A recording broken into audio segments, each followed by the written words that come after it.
Previously, in the dungeon of the Mad Mage, the party found themselves locked in deadly combat with Shun Shurith and the Spider Eyes Watchpost members of the Xanathar Guild. Victory hung by a tenuous thread, as many members of the opposition were charmed by Ezra's hypnotic pattern. But one misstep could spell disaster.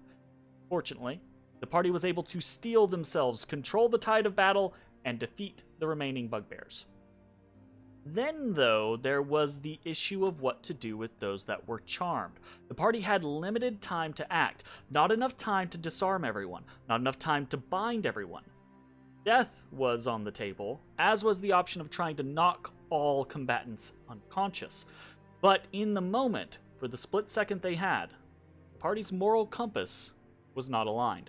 Rather than make any hasty choices, the party decided to take Shun's head and get out while they could. On their retreat, Bones left a warning sign that messing with the tabaxi meant death. Back at Market Town, the party met up with the Skulltakers, and Bones explained what had happened. He also reinforced that the Skulltakers needed to take caution and obey his directions in order to stay safe and avoid conflicts in the future. Afterwards, the party gifted the Skulltakers with several items, further ingratiating themselves to the goblins. For their part, Pibble and Groin gave the party information about the third level of the dungeon, the Sargoth level. Groin had apparently once been a part of the Legion of Azraq, a mostly hobgoblin society that controls much of level 3. More recently, Drow had been contesting the Legion's dominion, making travel difficult. Before the party left, they stopped by to see Yek the Tall and inform him of the conflict against the Spider Eyes Watchpost, as well as Shun Shurith's demise. Yek was impressed and spoke about moving in to control the area. It was clear by the end of the conversation that the party's standing, and vicariously that of the Skulltakers, was rising in Market Town. From there, the party headed southward, back to the Base de Resistance. There they met with Rizaril, the Drow Arcanist, and his were-rat associates. They traded Shun's head for a dwarven stone key, one that Rizaril was convinced operated a magic gate. They also gained a bit of information about the second floor of the dungeon from Rizaril's map, as well as information about Halaster's magic gates and the Drow house Ovrendir, the Drow currently making trouble for the Legion of Azraq. Afterward, the party headed back to the Garruk's brewery, to the end of the pit-trapped hall, where they found 2 storage rooms filled with ancient dwarven casks of ale.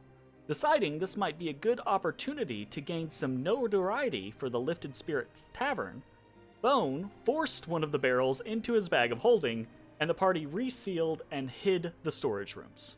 At this point, most of their inquiries satisfied, the party looked downward, down to the third level of the dungeon.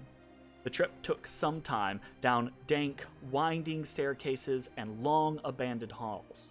But eventually, I knew someone was gonna do that. But eventually, the descent ended and the party found themselves in the cold, damp ruins of a dwarven hold. Before anything else could happen, Matashtai stepped forward and began to go through the motions of his divination kata.